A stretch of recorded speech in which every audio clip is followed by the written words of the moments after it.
Europe 1, 8h53. Thomas Soto, 6h-9h sur Europe 1. Le débrief de la matinale, les temps forts de ce que vous avez entendu ce matin sur Europe 1. Le vote pour ou contre la reconnaissance de la Palestine à l'Assemblée ne risque-t-il pas de faire progresser l'antisémitisme en France et de mettre de l'huile sur le feu? Écoutez la réponse d'Elisabeth Guigou, présidente de la Commission des Affaires étrangères. Elle était mon invitée pour la question qui fâche de 7h15 sur Europe 1. Il faut combattre absolument, résolument et ne pas supporter les actes antisémites. Mais là, c'est pas mettre de l'huile, prendre le risque de mettre un peu d'huile sur le feu? D'abord, il ne date pas d'aujourd'hui, malheureusement. Moi qui suis élue en Seine-Saint-Denis, je vois des caillassages de synagogues et des actes de violence depuis très longtemps, des inscriptions sur les volets de personnes juives. Donc, je pense que ça, c'est un combat que nous devons mener. Mais je pense que c'est la persistance du conflit aussi qui peut continuer à attiser les tensions.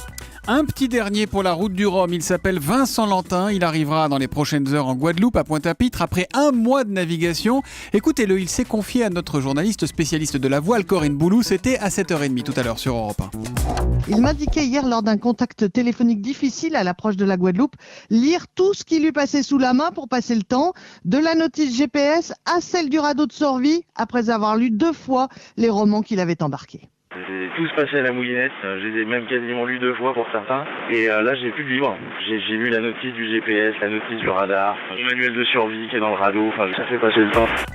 Est-ce bientôt la fin des notes à l'école? Nous vous en parlions dans le journal de 8h tout à l'heure. C'est un sujet qui vous fait énormément réagir. Et sur Europe1.fr notamment, Catherine de Bordeaux nous demande: que fait-on au moment des examens? Comment ça se passe? Comment note-t-on? Eh bien, cette question, je vous la pose, Virginie Salmen. C'est une bonne question, ça. C'est une très bonne question, oui. Merci, Catherine, de nous l'avoir posée. Alors là, le Conseil supérieur des programmes, il faut être très clair, parle de la maternelle, du primaire et du collège. Donc pour l'instant, on ne parle pas des examens. Ça, ce sera un autre chantier. Mais il y a quand même un examen au collège, c'est le brevet.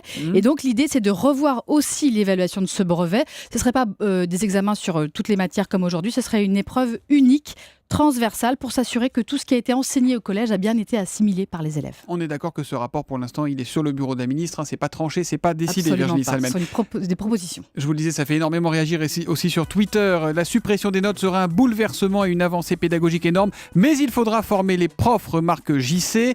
Mon fils en CE1 n'est noté que par des lettres, c'est très simple, excellent, A, B, C, D, on s'y fait, témoigne Aurélien Caro sur Twitter, donc avec le hashtag E1 matin. Et puis sa parole est rare, Stéphanie de Monaco était mon invitée pour l'interview vérité d'Europe 1.